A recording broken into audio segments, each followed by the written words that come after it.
G'day, welcome back. So I'm sure you've all been wondering exactly what's happening with the Audi. Well, today I'll tell you.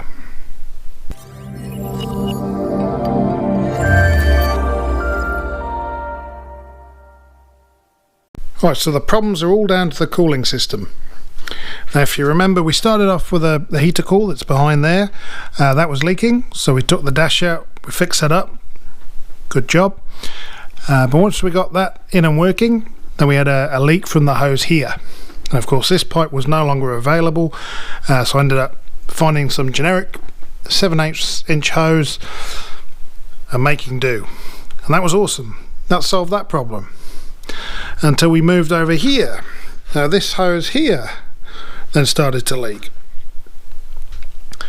and I ordered a replacement from the Audi dealer.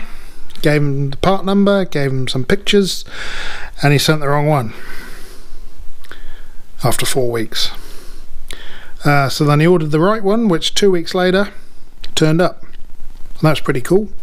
So we fixed up that hose and we put these nice fancy Trident clamps on, so that was pretty awesome. So that fixed that leak, and then 2 days later we started leaking from this flange down here. I've got the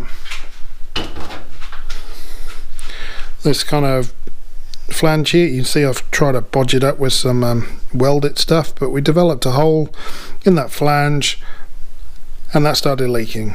And I thought, well, it's a spare car at the moment, not too worried about how long it's going to take parts. So you can see we've got a genuine new old stock Audi flange in there. We replaced that flange, and that was all pretty cool. That's kind of, well, it was, apart from this this replacement here came from Latvia, and it's supposed to be a stock part, but for some reason it took them like 2.5 weeks before they actually sent it, and then another 4 or 5 weeks before it turned up. So it was almost 2 months waiting for that part. A guy up north in New Zealand, he went to a scrapyard and found me one, but you can see this, the correct one's got the lower temperature sender. The one he found me is off a KV engine. It doesn't have that extra temp sender because it's not Badgertronix. Oh no, it doesn't have the MFTS, the multifunction temperature sender, that one there, which we'll get to shortly. So we fixed up that leak there.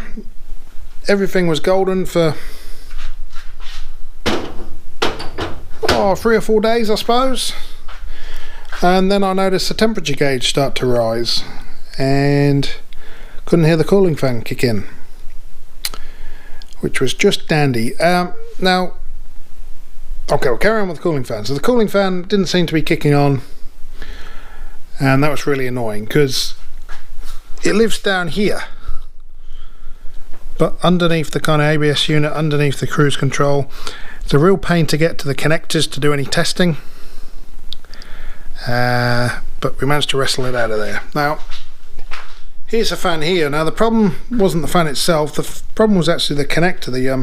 So you see the kind of connectors kind of disintegrated over time. So this middle pin, which is your low speed fan, wasn't making contact, so that wasn't running. The high speed fan would have kicked in when you get to like 117 Celsius, but I wasn't going to wait for that. So yeah, that fan's no good, but we'll give you a wee test because we've got some specialist test equipment here. This is our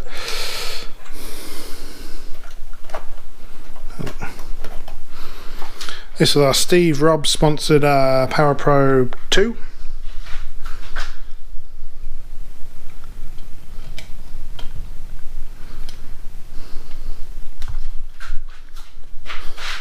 So you can see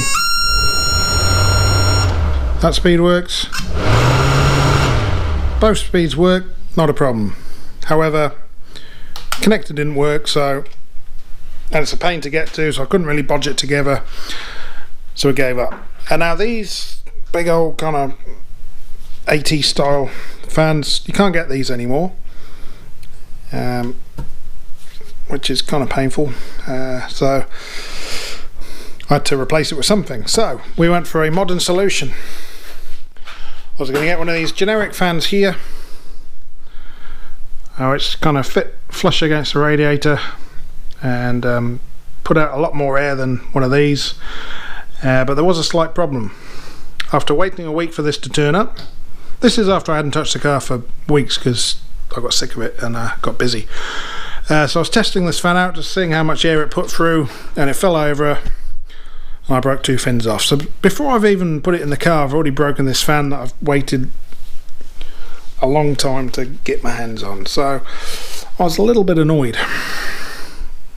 So tomorrow's job, well, I'm back at work tomorrow, so tomorrow's job will be sort out whether I can just get a new fan blade or if I've got to sort out a whole new fan.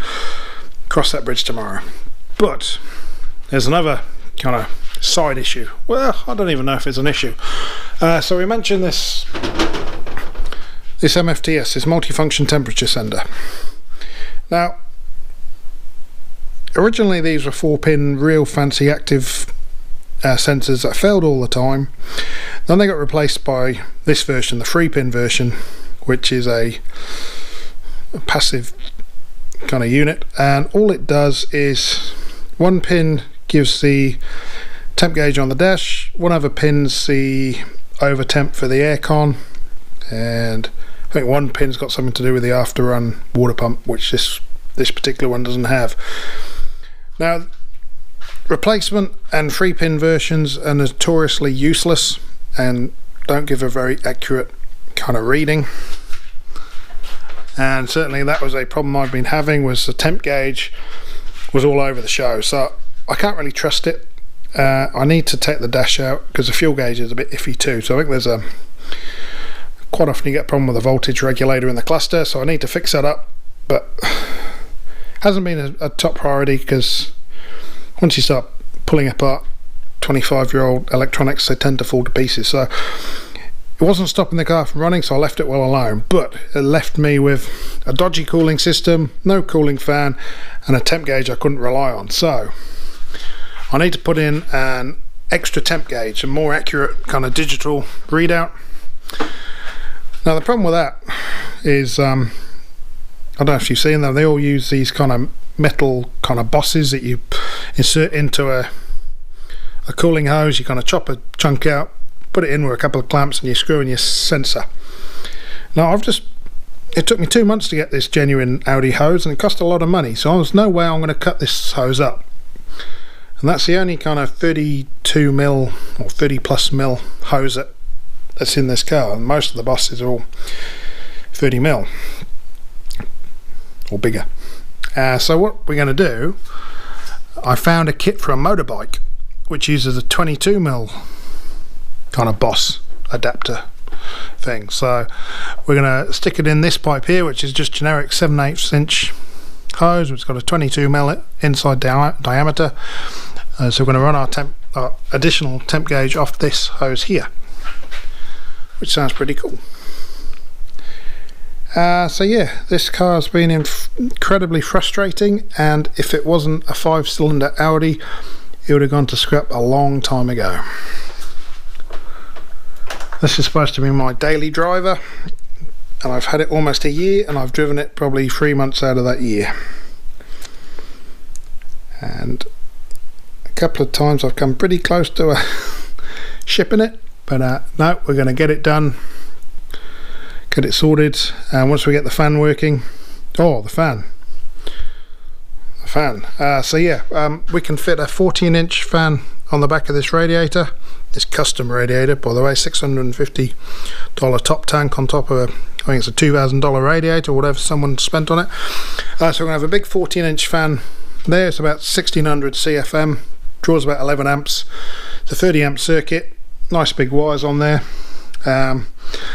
But for some models of this Audi 80, this one included, they've also got this second smaller radiator up here, and it's going to be complete overkill, but I can fit a 7-inch fan quite nicely in there. So we're going to have 14 inches of fan there, 7 inches here. We're going to be able to cool whatever we want to cool, never have to worry about the cooling system again.